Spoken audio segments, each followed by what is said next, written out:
शुरू किया। तो हमने P&L अकाउंट हमें गिवन होता है। आप सभी जानते हैं P&L डेबिट साइड होती है एक्सपेंसेस और क्रेडिट साइड होती है इनकम्स, और हम as per accounting due basis पर ये P&L अकाउंट बना होता है। मतलब जो एक्सपेंसेस पेड हैं वो भी लिखते हैं और जो आउटस्टैंडिंग है वो भी लिखते हैं। अलाउड है एज पर कंपनीज एक्ट भी, as per income tax act भी। ऐसे इनकम है, रिसीव्ड है वो भी लिखते हैं, एज वेल एज जो ड्यू है इनकम वो भी लिखते हैं। Accrued, earned but not received. Debit में डिफरेंस आता है तो प्रॉफिट लिखते हैं, क्रेडिट में डिफरेंस आता है तो लॉस लिखते हैं, ये तो हमें पता है। जब हम डेबिट साइड की बात करते हैं तो ये जो हमें P&L गिवन है ये ठीक नहीं गिवन, ना तो ये अकाउंटिंग एंगल से ठीक है और ना ही हमारे एंगल से ठीक है। हमारे एंगल से तो तब भी ठीक नहीं है जब ये अकाउंटिंग एंगल से बना हो। कुछ ऐसे एक्सपेंसेस डेबिट साइड पे होते हैं जो बिजनेस से रिलेटेड नहीं है, जिन्हें एक्ट अलाउ नहीं करता, वो हम वापस ऐड बैक कर देते हैं नेट प्रॉफिट में।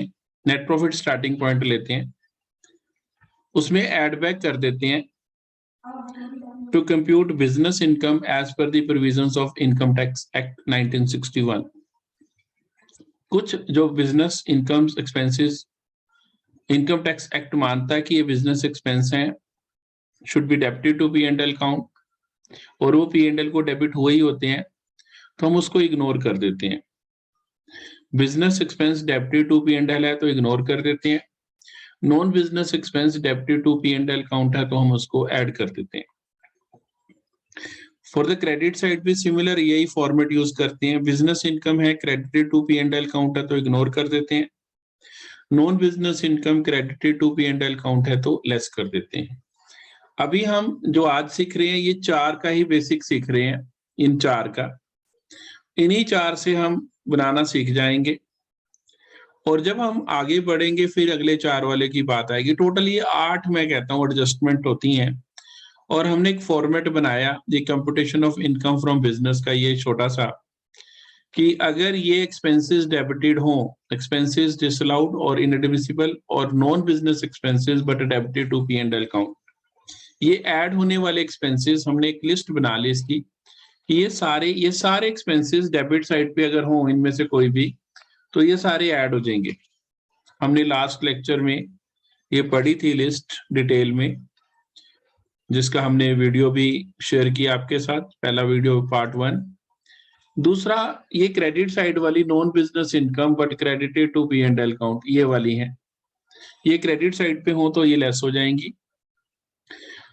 ये वाली बहुत ही कम आती है और ये बहुत, इनमें सिर्फ एक डेप्रिसिएशन आता है, वो आज हम सीख लेंगे, कब उस दिन भी हमने सीखा लास्ट लेक्चर में भी।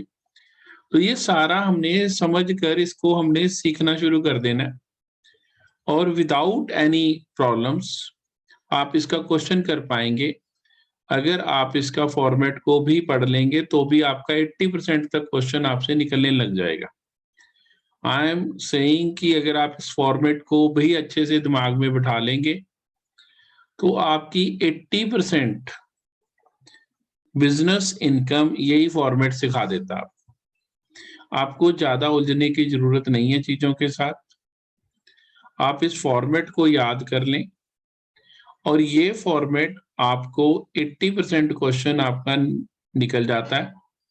10, 12, 20% जो रह जाता है वो हम सीख लेंगे कि किस प्रकार से ये क्वेश्चन होएगा। तो ये हमारी बिजनेस इनकम निकालने का फॉर्मेट है। तो हमें ये बिजनेस इनकम निकालने का फॉर्मेट है और हम ये बिजनेस इनकम इसी प्रकार से निकालेंगे। आज हम आगे सीखेंगे क्वेश्चन कर। Now we are doing question number 13। Screen पे आपके क्वेश्चन नंबर 13 है जी, देखें बिल्कुल। और ये जो क्वेश्चन है आप देख पा रहे हैं is very very easy as far as I say to you. ये मिस्टर बीरेन मित्रा है जिसका P&L हमें दिया है। डेबिट साइड में एक्सपेंसेस होते हैं, क्रेडिट साइड पे आप जानते हैं इनकम होती हैं। तो नेट प्रॉफिट से स्टार्ट करना है। पहले सबसे पहले आपने लिख लेना net profit as per P and L account. Format है ये हमारा 3,10,100 जो भी हमने देखा ऊपर, उसी फॉर्मेट में हम लिखते चले जाएंगे। Non business expenses debited to P and L account. तो डेबिट साइड से शुरू करते हैं, वन बाय वन एक एक एक्सपेंस को हम स्टडी करेंगे। एक एक एक्सपेंस को स्टडी करने के बाद उसके बारे में डिस्कस करेंगे और लिखेंगे। जो लिखना होगा, जो इग्नोर करना होगा वो तो इग्नोर ही कर देंगे। सैलरीज पेड सबसे पहले एक्सपेंसेस साइड पे लिखा है। सैलरीज पेड का मतलब होता है बिजनेस एक्सपेंस है, debited to P and L account है। क्यों? सैलरी नहीं पे करूंगा तो वर्कर आएगा ही नहीं मेरे पास। कोई भी वर्कर है, कोई भी मेरा एम्प्लॉय है, उसको सैलरी पे करूंगा तभी मेरे पास काम करेगा ना। तो अगर सैलरीज नहीं पे करूंगा तो दौड़ जाएगा। तो सैलरी पे करना बिजनेस के लिए वेरी इंपॉर्टेंट। बिजनेस एक्सपेंस है, ऑपरेटिंग एक्सपेंस है, मैं इसके बिना चला नहीं सकता बिजनेस को। एक महीने सैलरी नहीं दूंगा, दो नहीं दूंगा, ज्यादा लारे लगा लूंगा, तीसरे महीने एम्प्लॉय अपने आप दौड़ जाता है। तो सैलरी पे करना business expense debited to P and L account, ignore. Then sundry expenses है। Sundry expenses means miscellaneous expenses, छोटे छोटे एक्सपेंसेस, कोई सफाई का, कोई चाय पिलाने का, कोई ऐसा।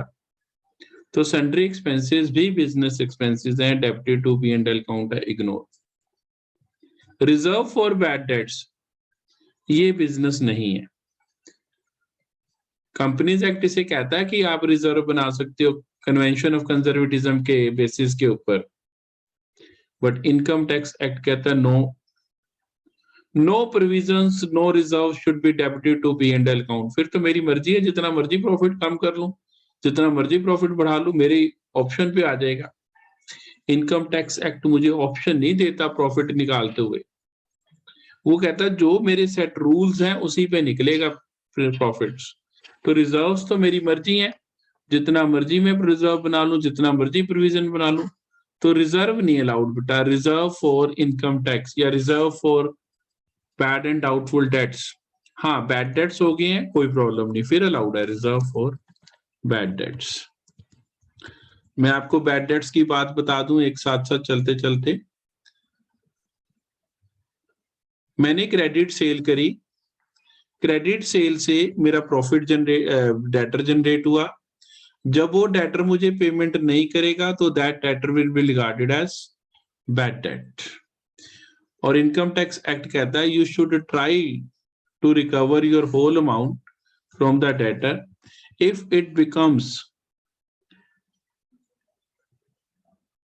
irrecoverable, it is uncollectible, and I had put my all efforts to collect that amount, then only the amount can be debited to P&L account.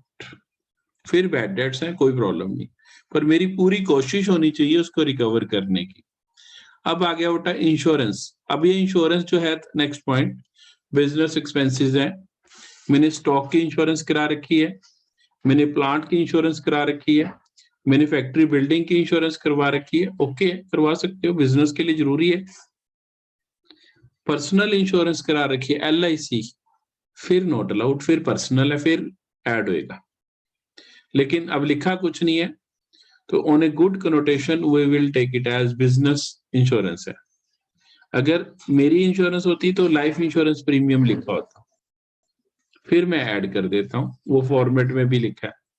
फिर नॉन बिजनेस है। अभी ये बिजनेस एक्सपेंस है, debited to P and L account है, ignore. हमने debit side के लिए सिर्फ ये दो रूल लगाने में, आई विल गो बैक ये वाले। अगर हम डेबिट साइड को स्क्रीन कर रहे हैं तो हम डेबिट साइड पे सिर्फ ये दो रूल लगाएंगे। ध्यान से देख ले, मैं पढ़ भी देता हूँ। Business expense debited to P and L account है तो इग्नोर हो जाएगा। Non business expense and debited to P and L account है तो प्रॉफिट में ऐड हो जाएगा। सिर्फ ये दो रूल से डेबिट साइड चल रही है।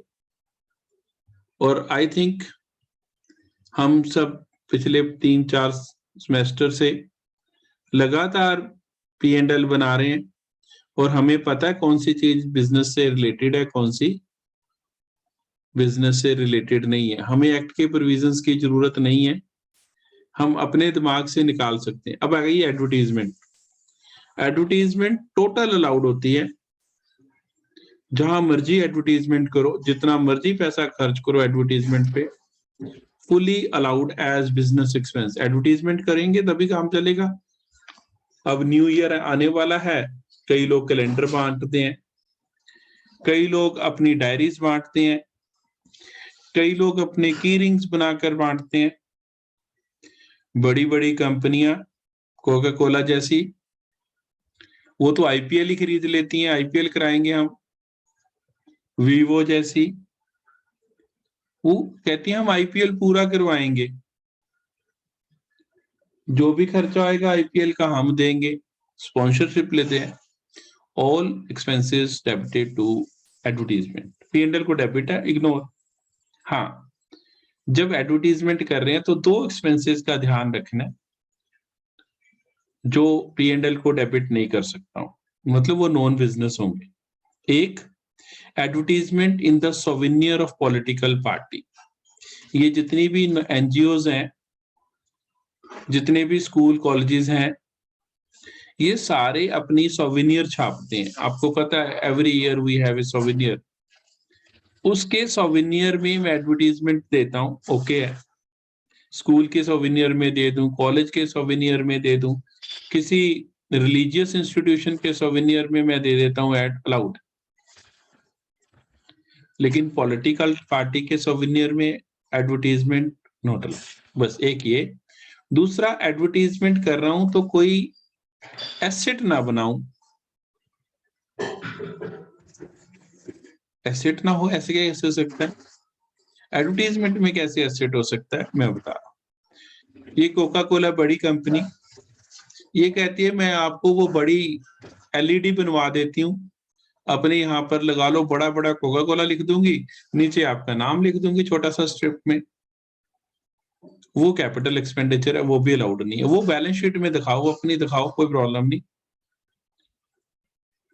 पी&एल में नहीं दिखा सकते। उसकी डेप्रिसिएशन ले सकते हो बड़े होर्डिंग्स की। अगर वो फर्नीचर एंड फिटिंग्स है तो 10% डेप्रिसिएशन मिलती है। अगर वो एलईडीज हैं, बड़ी बड़ी न्यून साइन बोर्ड्स हैं, तो फिर वो प्लांट एंड मशीनरी में चला जाता है, फिर रेट ऑफ डेप्रिसिएशन 15% मिलती है। बस ये दो खर्चे हैं जहां पर एडवर्टीजमेंट नहीं अलाउड होती। बाकी एडवर्टीजमेंट के लिए जितना मर्जी पैसा खर्च कर दे, कोई प्रॉब्लम नहीं। तो अभी जो इस क्वेश्चन में है, कुछ नहीं है, ऐसी कोई बात नहीं लिखी हुई, तो advertisement debited to P and L account ignore कर देंगे। फिर आ गया इनकम टैक्स। अब इनकम टैक्स तो आप सभी जानते हैं, इनकम टैक्स तो पी&एल को लिखा ही गलत है। अगर अकाउंटिंग आती है मुझे, तो मुझे पता है कि इनकम टैक्स यहाँ लिखना ही नहीं होता। जिसे नहीं आती उसे तो लगता है कि ठीक लिखा है। इनकम टैक्स, इनकम टैक्स बेटा ड्राइंग्स होती हैं, कैपिटल में से माइनस होनी चाहिए थी, वैसे ही गलत है ये। तो ये जो इनकम टैक्स का अमाउंट है, ये गलत लिखा हुआ है बेटा। आपको +1 में हमने पढ़ा था, जब इनकम टैक्स आता था तो हम कैपिटल में से माइनस करते थे, तो ये गलत है, वैसे ही फंडामेंटली रॉन्ग है। वैसे भी income tax is a personal expenditure, personal कोई भी एक्सपेंडिचर पी&एल में लिखा है, गलत है। अब आगे कार। अब कार एक्सपेंसेस लिखे हैं, इसके साथ कुछ नहीं लिखा तो मैं मानूंगा बिजनेस की कार होगी, कार के खर्चे, ठीक है, ओके। ये भी तो हो सकता है पर्सनल कार हो, बिजनेस की ना हो, वो क्वेश्चन में हमें मेंशन्ड होगा। जितनी पर्सनल है उतने % एक्सपेंसेस ऐड हो जाएंगे, लिखा है। इसकी नीचे पहली एडजस्टमेंट पढ़ो। This motor car was used equally for business purposes and for the private purposes of the proprietor. Equally का मतलब आप सभी जानते हो, इक्वली मींस 1:1, 50%। तो मतलब आधा घर के लिए चल रही है, आधी ऑफिस के लिए चल रही है। तो हम लिखेंगे कार एक्सपेंसेस, आधे लगाएंगे, आधे बिजनेस के लिए, कार एक्सपेंसेस। अगर कुछ ना लिखा होता तो मैं ऑफिस की मानता सारी कार। तो ये 31,200 टोटल खर्चा है कार का। 31,200 का हाफ 1/2, 50% भी लिख सकते हो आप बेटा। So it will be 15,800. ये हमारा 15,600, ये हमारा कार का आधा जो पर्सनल है, personal expense and debited to P and L account, मतलब non business expense debited to P and L, वो ऐड किया जो घर का खर्चा था। फिर आ गया interest on capital. Interest on capital again is a personal expense. Interest on capital भी अलाउड नहीं है। Interest on capital is not allowed, it is a personal expense. Interest on capital वैसे भी यहाँ नहीं लिखना होता, it is a capital nature expense। ये बैलेंस शीट में जाएगा बेटा जी। इंटरेस्ट ऑन कैपिटल, कैपिटल में प्लस होता है, आपको याद होएगा +1 करी। इंटरेस्ट ऑन बैंक लोन ये अलाउड है। सारे बिजनेसमैन बैंक से लोन लेकर बिजनेस चलाते हैं। कोई ऐसा बिजनेसमैन नहीं है जो बिना लोन के काम करता हो। जितना बड़ा बिजनेसमैन उतना बड़ा लोन। आपने विजय माल्या को देखा, वो अलग बात है कि रीपे नहीं कर पाया और चला गया बाहर। तो सारे बिजनेसमैन, बड़े से बड़े बिजनेसमैन बिजनेस से लोन लेकर, बैंक से लोन लेकर फिर काम चलाते हैं। तो वो bank loan is a business expense debited to P and L account. फिर आ गया charity and donations. Charity and donation मेरा पर्सनल है। बिजनेस कोई नहीं कहता कोई चैरिटी करो या डोनेशन दो। Charity and donation personal nature की होती है बेटा। हाँ, ये आपने याद रखना है। Charity and donation is personal expense debited to P and L account, इसलिए नॉन बिजनेस ऐड कर दिया। हाँ, 2 डोनेशन बिजनेस की होती हैं। अब ध्यान से सुन लो, 2 डोनेशन बिजनेस कहता है, ठीक है। एक तो donation for rural development program, government of India का प्रोग्राम है, उसको पैसा दे सकते हो आप। और डोनेशन फॉर साइंटिफिक रिसर्च, ये दोनों डोनेशन अगर लिखी है तो आप उसको इग्नोर कर सकते हैं। Otherwise all donations are to be added back. या आप ऐसे करें, सिर्फ अभी एक याद करें, डोनेशन फॉर रूरल डेवलपमेंट, क्योंकि डोनेशन फॉर साइंटिफिक रिसर्च की वेटेड डिडक्शन मिलती है, वो मैं आपको डिटेल में सिखाऊंगा। अभी आप यही समझे कि except donation to rural development छोड़ के सारी डोनेशंस और चैरिटी ऐड होंगी। फिर आप देख रहे हैं स्क्रीन पे अगला पॉइंट आ गया लाइफ इंश्योरेंस प्रीमियम। तो लाइफ इंश्योरेंस ये पर्सनल होता है। अगर ये वैसे भी लिखा तो अकाउंटिंग एंगल से भी गलत है। लाइफ इंश्योरेंस प्रीमियम मैं लिख ही नहीं सकता हूं, ये तो कैपिटल में से लेस होता है 550, ये हमने ऐड कर दिया। फिर जो ये डेप्रिसिएशन पी एंड एल को दे रखी है, ये भी नॉन बिजनेस है। ये हमेशा ही पक्का, ये आपने याद कर लो, बेशक रट्टा मार लो इसका। डेप्रिसिएशन जितनी भी ये लिखी होगी एज पर कंपनीज एक्ट होती है, 1200 लिख लो इसे। और जो depreciation as per income tax act होगी वो जरूर नीचे दी होगी। नीचे देखो सेकंड एडजस्टमेंट पढ़ रहे हैं, the amount of depreciation allowable according to income tax rule in respect of building and furniture was 800 and 150 respectively। तो ये जो डेप्रिसिएशन है, ये जो P&L में लिखी है वो ऐड कर लेनी है। जो अलाउबल डेप्रिसिएशन है ये थर्ड हेडिंग में यहाँ माइनस कर देनी है 950, ये यहाँ पर आ जानी पक्की है। ट्रीटमेंट है, अगर नीचे ना दी हो तो ऊपर वाली माइनस करनी है, नीचे 1200 ही नीचे लेस कर देनी थी हमने। आगे चलते हैं जी। फिर आ गया difference in trial balance. Difference in trial balance income tax act ने कहा कि it is non business, specifically लिखा है। अगर डिफरेंस इन ट्रायल बैलेंस नहीं अलाउ कर देगा ना तो कोई बिजनेसमैन निकालेगा ही नहीं डिफरेंस। पड़ा रे करोड़ों में डिफरेंस पड़ा, एक्ट कहता है इट इज नॉट अलाउड। आप इसको वर्कआउट करें, जितना भी अमाउंट है, I am not going to allow it as business expense, it is a specifically non business expense. और ये बेटा हमने डेबिट साइड सारी पढ़ दी। पहले डेबिट साइड पढ़ता हूं मैं, फिर क्रेडिट साइड पढ़ता हूं। जब क्रेडिट साइड की बारी आई तो क्रेडिट साइड के लिए रूल ये वाला लगेगा, आप देख पा रहे हैं स्क्रीन पे सबसे ऊपर लिखा है ये वाला rule. Business income credited to P and L account है तो इग्नोर कर देंगे। Business income, non business income credited to P and L account है तो लेस कर देंगे। तो ये हमारे 2 रूल याद रखने हैं। Business income credited to P and L account ignore, non business income credited to P and L account तो less.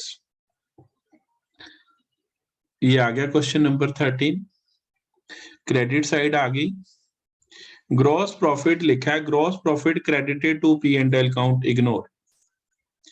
Discount received, discount on purchase भी हो सकता है, ऑब्वियसली वही होएगा, या क्रेडिटर से मिला होएगा।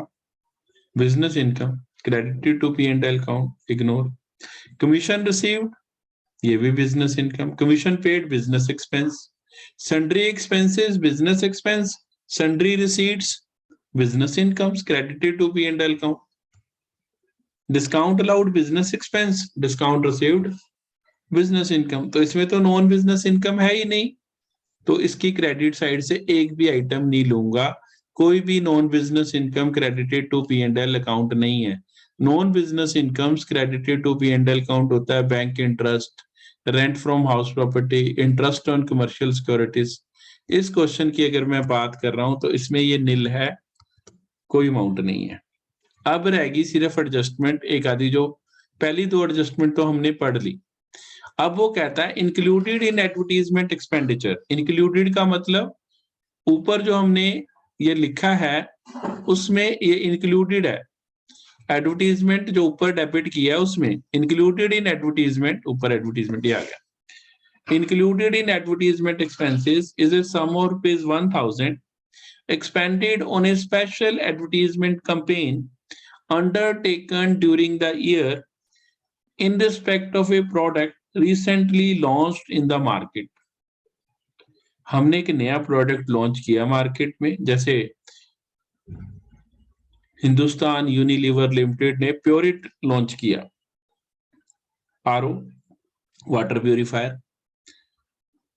तो प्योरिट लॉन्च किया तो उसने वो जो प्योरिट की अपनी बकेट्स थी, सारे डॉक्टर्स जिनके क्लिनिक थे, प्रैक्टिशनर्स, मेडिकल प्रैक्टिशनर्स कहते हैं हम टेक्निकल, उनके पास वो आरओ रखवा दिए अपने फ्री में, for the sake of advertisement. कर सकते हो, अलाउड है। तो ऐसे ही कंपनी ने अपना नया प्रोडक्ट लॉन्च किया, उसके ऊपर 1000 रुपए खर्चा हुआ, आप पी एंड एल को डेबिट कर सकते हो, ऑलरेडी डेबिटेड है। इंक्लूडेड लिखा है इसलिए ऑलरेडी डेबिटेड है, तो business expense debited to P and L account है, इसमें ऑलरेडी इंक्लूडेड है, तो ignore it. Business expense debited to P and L account ignore. आगे कहता है सैलरीज इंक्लूड, जो पी एंड एल को सैलरीज लिखी है उसमें 6000 being the amount drawn by Shri Biren Mitra during the year against profit. अपने आप को दे रहा है सैलरी, निकाल के लेके 6000 रुपए ले जा, कोई बात नहीं, फिर वो ड्रॉइंग्स हैं, सैलरी में नहीं लिख सकते आप। कैपिटल में से माइनस करो तो पी एंड एल से हटेगी, पी एंड एल से हटानी है तो ऐड होगी salaries to, salary to self, interest to self, rent to self. ऐसी सारी चीजें एक्ट ने मना कर रखी हैं। वो जो हमने पेज दिया है आपको अभी पढ़ा था उसमें ये लिखा हुआ है।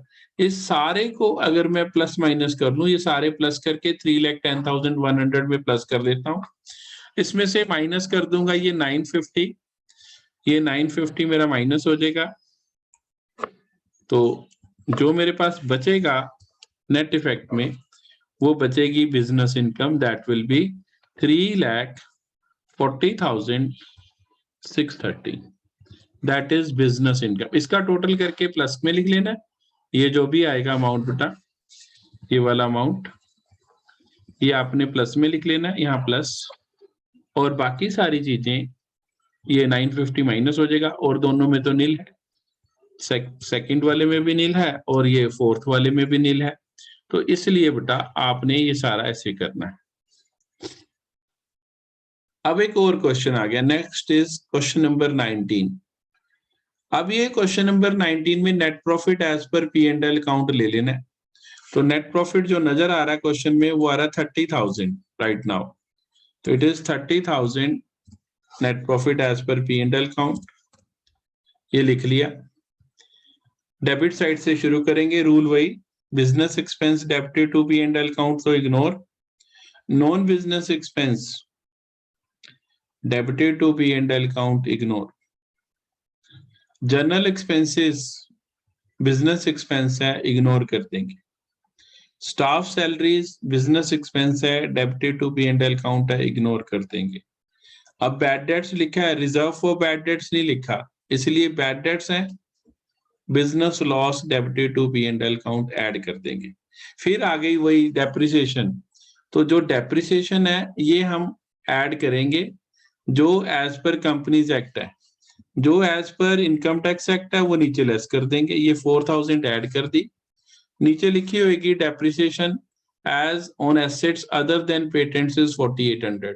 हमने नहीं देखना क्या अमाउंट ज्यादा है कम है, जो दिया है मैंने चुप करके लेस कर देनी है। ये 4800 मैंने लेस कर दी, मैंने नहीं देखना ये पहले वाले में, वो ऊपर वाले क्वेश्चन में ऊपर ज्यादा थी नीचे कम थी, इसमें ऊपर कम है नीचे ज्यादा है, मेरा कोई इशू नहीं है। मैंने ऊपर ऐड कर देनी है, नीचे माइनस कर देनी है, जो मर्जी अमाउंट हो, नो लेना देना। हाँ अगर नीचे नहीं दी तो 4000 ही नीचे लेस कर देनी थी बस। आगे आ गया उठा डेप्रिसिएशन तक। एडवर्टीजमेंट अभी बताया इतनी डिटेल में, debited to P and L account ignore. Income tax appeal, ये बिजनेस होता है। इनकम टैक्स के रिलेटेड सिर्फ एक ही चीज है जो बिजनेस होती है, वो इनकम टैक्स अपील है। इनकम टैक्स डिपार्टमेंट को अगेंस्ट मैंने केस डाल दिया कि मेरा आपने गलत कैलकुलेशनें की हैं, I am not going to bear this, I am going to appeal it, और अपील करने के एक्सपेंसेस लगे हैं, बिजनेस एक्सपेंस है, debited to P and L account. Fire insurance premium on stock, ये बिजनेस है, इग्नोर कर देंगे। डोनेशंस टू एनडीएफ, मैंने आपको पहले ही बताया, डोनेशन की जब भी बात आ जाएगी सिर्फ रूरल डेवलपमेंट फंड वाले डोनेशन अलाउड है।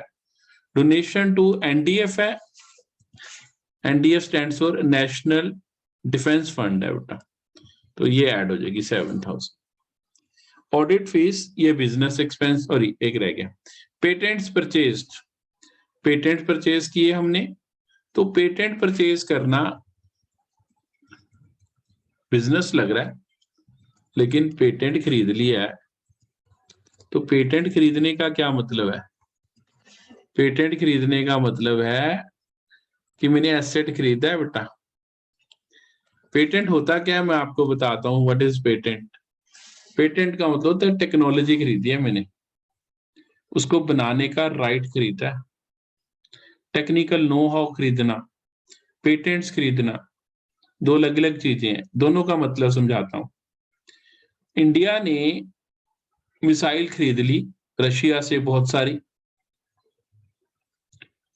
हमने उसे कॉपी कर लिया, कॉपी करके हमने उड़ाने की कोशिश करी मिसाइल से, जैसे अग्नि है, पृथ्वी है, आकाश है, ये हमारी मिसाइल्स हैं। मिसाइल खरीदकर हमने उड़ाने की कोशिश, पहले उसकी डुप्लीकेट बना ली, डुप्लीकेट बनाकर हमने कोशिश की कि हमारी भी उड़ जाए, उड़ी नहीं हमारी।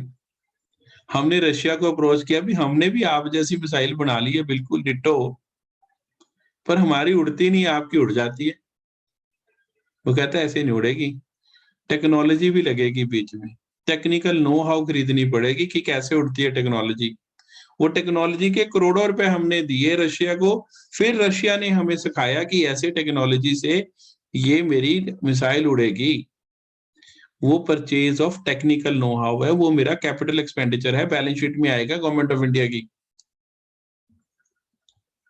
कि ये इतने करोड़ों रुपए हमने टेक्नोलॉजी खरीदने पे लगा दिए। पेटेंट्स खरीद लिए, पेटेंट्स क्या होते हैं? थम्स अप है, थम्स अप का आपने लोगो देखा है, वो पेटेंटेड है, रजिस्टर्ड है, ट्रेडमार्क है उसका। आप थम्स अप को ना उसकी बोतल को कॉपी कर सकते हो वैसे, ना उसका लोगो कॉपी कर सकते हो, पेटेंटेड प्रोसेस है उनका, पेटेंटेड बोतल है उनकी। बोतल का डिजाइन भी नहीं बना सकते वैसा, आप कोई और कोला बना लें जी, मैं कैंपा कोला बनाऊंगा या मैं डार्क कोला के नाम से बनाऊंगा, लेकिन बोतल थम्स अप की कॉपी कर लेता हूं, नॉट अलाउड, केस हो जाएगा अगले दिन ही। आप उसकी बोतल नहीं कॉपी कर सकते।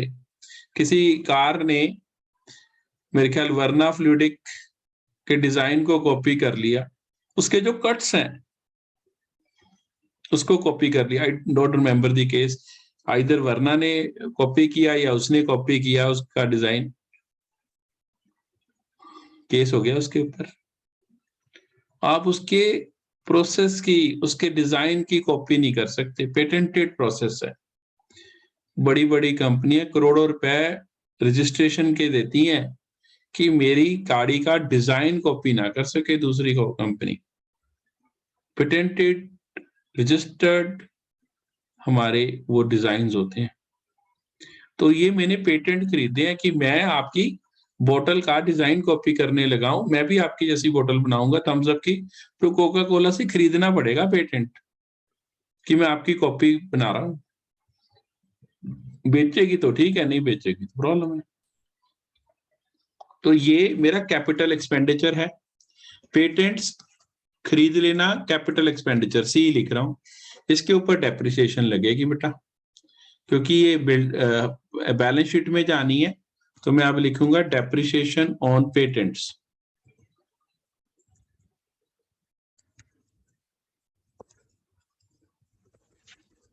ऑन पेटेंट्स तो है कितने थे, 10,500 के। इंटेंजिबल एसेट है, इंटेंजिबल एसेट की रेट है 25%, तो इंटेंजिबल एसेट के ऊपर डेप्रिसिएशन लगती है 25%, 2625।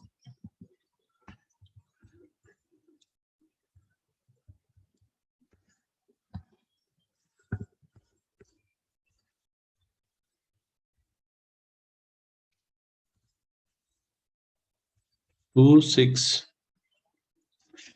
टू फाइव बाद में देखेंगे।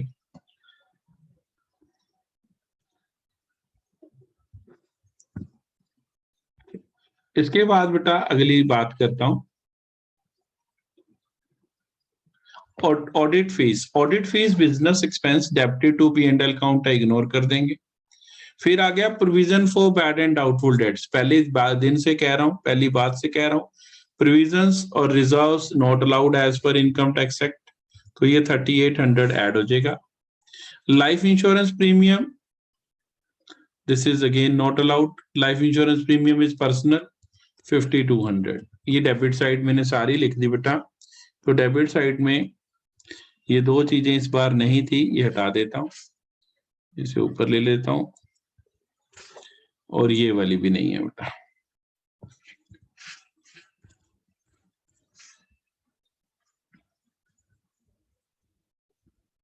इसका टोटल अभी निकाल लेंगे बेटा, क्या आएगा, जो भी आएगा वो लिख लेंगे।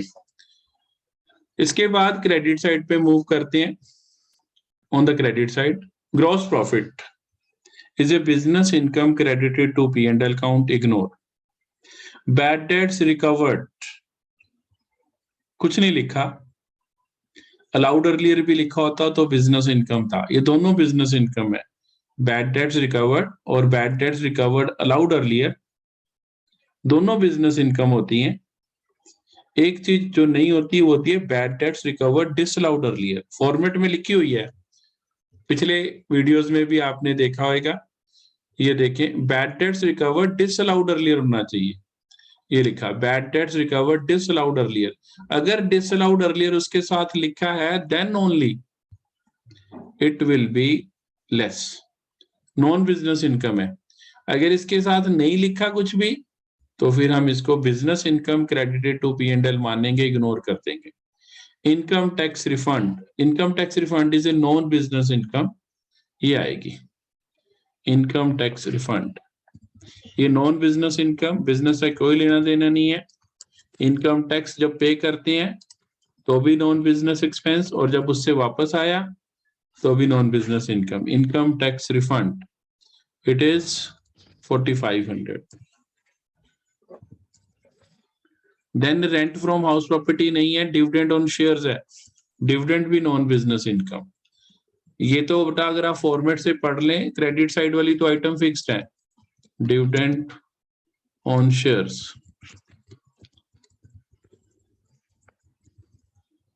This is 8000।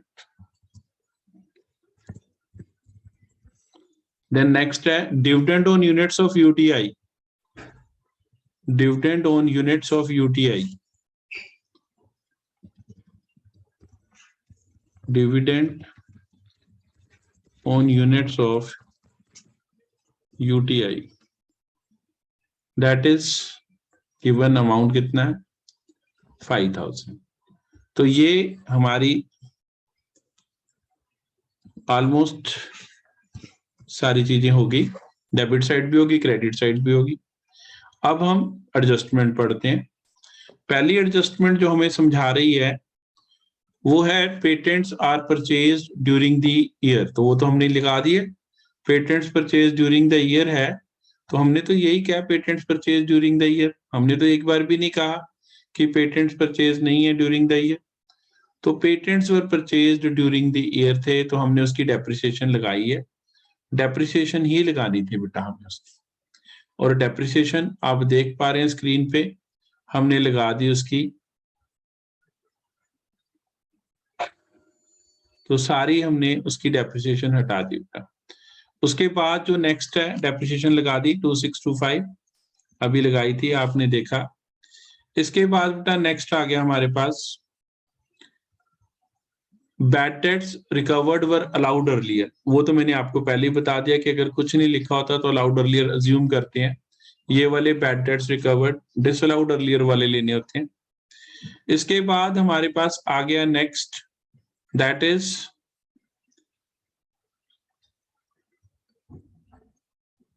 Depreciation on assets other than patents 4800, ये हमने पहले ही कर दी।